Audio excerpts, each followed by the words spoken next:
Assalamualaikum warahmatullahi wabarakatuh. Hari ini masuk lagi pelajaran IPS kelas 7. Materi kita hari ini tentang permintaan, penawaran, pasar, dan harga.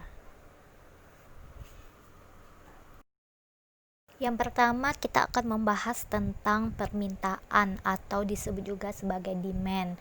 Sebelum kita pelajari pengertiannya, saya akan memberitahukan ketika kalian mempelajari tentang permintaan atau demand, sebaiknya kalian menempatkan diri kalian seolah-olah sebagai pembeli agar mudah menghayati makna dari permintaan tersebut. Nah, permintaan di sini adalah jumlah barang yang diminta atau yang ingin dibeli pada berbagai tingkat harga dan waktu tertentu. Hukum permintaan berbunyi, jika harga suatu barang atau jasa naik atau bertambah, maka jumlah barang atau jasa akan turun atau berkurang. Dan jika harga suatu barang atau jasa turun atau berkurang, maka jumlah barang atau jasa akan naik atau bertambah. Di sini kita akan juga mempelajari faktor-faktor yang mempengaruhi permintaan, antara lain A. Harga barang. Maksudnya di sini, apabila mulanya harga pulpen itu Rp1.000 per unit, kemudian naik menjadi 1.500 per unit, ini akan mempengaruhi jumlah barang yang diminta akan turun. Kenapa? Karena harganya naik dari harga Rp1.000 menjadi 1.500. Akan tetapi, apabila harga barang tersebut turun menjadi Rp500 pulpen tersebut per unit, maka kemungkinan jumlah barang yang diminta tersebut akan bertambah. Kenapa demikian? Karena harga pulpen itu lebih murah, harganya Rp500, maka banyak orang yang ingin membeli pulpen tersebut. Yang B, pendapatan masyarakat.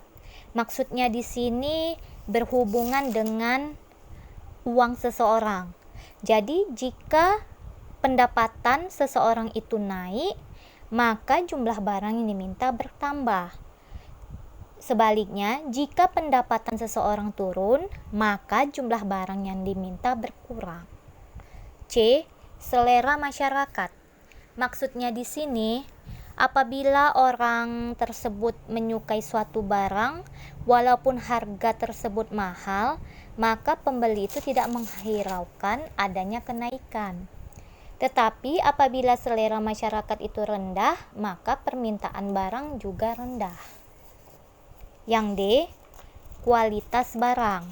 Maksudnya di sini, kualitas barang itu bagus dan sedikit harganya itu lebih mahal dari harga barang lain, maka masyarakat lebih membeli barang tersebut. Tetapi apabila kualitasnya jelek, maka orang tidak mau membelinya.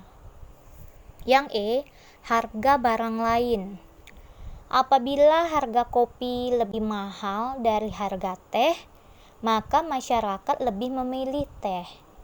Jika harga kopi itu lebih murah dari teh dan uangnya pas-pasan, maka mereka lebih memilih kopi. F. Jumlah penduduk. Maksudnya di sini, jumlah penduduk atau jumlah anggota masyarakat atau keluarga sangat mempengaruhi jumlah permintaan. G. Ramalan masa depan.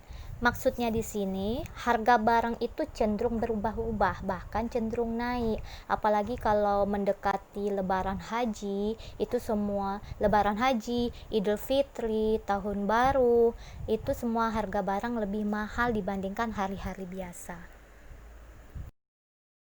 Selain permintaan, kita akan membahas juga tentang penawaran.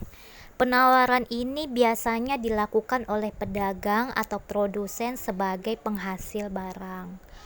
Penawaran di sini adalah kesediaan penjual untuk menjual barang pada berbagai tingkat harga dalam waktu tertentu. Hukum penawaran berbunyi, jika harga barang yang ditawarkan naik, maka jumlah barang yang ditawarkan pun akan bertambah.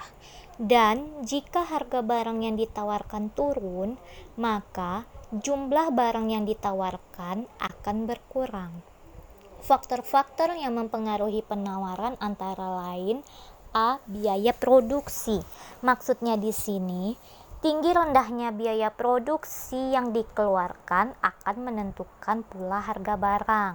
Contoh, bila biaya produksi itu tinggi, maka produsen akan mengurangi jumlah produksi barang. Akibatnya, penawaran berkurang. Sebaliknya, jika biaya produksi murah, maka akan semakin banyak barang hasil produksi dan penawaran akan bertambah. B. Teknologi. Maksudnya di sini, semakin tinggi teknologi yang digunakan dalam memproduksi barang di suatu pabrik, maka kualitas jumlah barang hasil produksi itu bertambah. Dan ini berpengaruh pada naiknya jumlah penawaran. C. Harapan akan mendapatkan laba.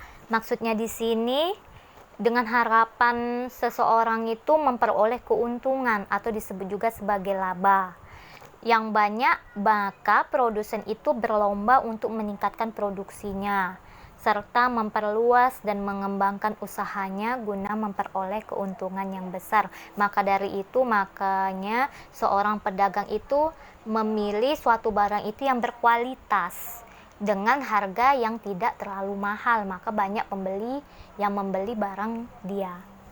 D. Faktor-faktor non-ekonomi seperti bencana alam, larangan impor, kebijakan pemerintah di dunia perdagangan itu sangat berpengaruh pada penawaran. Selain itu juga kita akan membahas tentang pasar. Dalam pengertian sederhana merupakan tempat bertemunya penjual dan pembeli untuk melakukan transaksi jual beli. Dalam arti luas, pasar merupakan sarana bertemunya penjual dan pembeli, baik itu secara langsung maupun tidak langsung, atau yang kita ketahui tidak langsung itu contohnya kita membeli barang online. Untuk melakukan jual beli atau proses terjadinya interaksi antara penjual dan pembeli untuk mencapai kesepakatan harga dan jumlah barang atau jasa yang diperjualbelikan. Unsur-unsur yang membentuk pasar antara lain adanya barang yang dijual walaupun itu berupa sampel atau contoh. Yang kedua itu ada penjual pembeli walaupun tidak bertemu langsung. Terus adanya kesepakatan harga antara penjual dan pembeli. Adanya komunikasi antara penjual dan pembeli. Fungsi pasar antara lain A. Fungsi distribusi untuk memperlancar distribusi barang dari produsen kepada konsumen. B. Fungsi pembentuk harga mewujudkan kesepakatan harga antara penjual dan pembeli. C. Fungsi promosi di sini memperkenalkan hasil produksi kepada masyarakat. Melalui fungsi ini, pasar menjual barang sekaligus memperkenalkan hasil produksinya kepada masyarakat. Harga adalah nilai tukar suatu barang yang dinyatakan dengan uang. Dalam ilmu ekonomi, harga pasar itu harga yang disepakati pihak penjual dan pembeli. Dan pada harga ini barang yang diminta sama dengan barang yang ditawarkan. Harga pasar disebut juga sebagai harga keseimbangan. Selain itu juga ada juga kita pelajari tentang ceteris paribus, anggapan dasar dalam ilmu ekonomi yang berarti faktor-faktor selain harga barang dianggap tetap. Dan faktor produksi itu ada 4. Faktor produksi alam, faktor produksi tenaga kerja, faktor produksi modal, faktor kewirausahaan. Sampai di sini materi kita. Setelah saya jelaskan, kalian catat di buku IPS masing-masing. Assalamualaikum warahmatullahi wabarakatuh.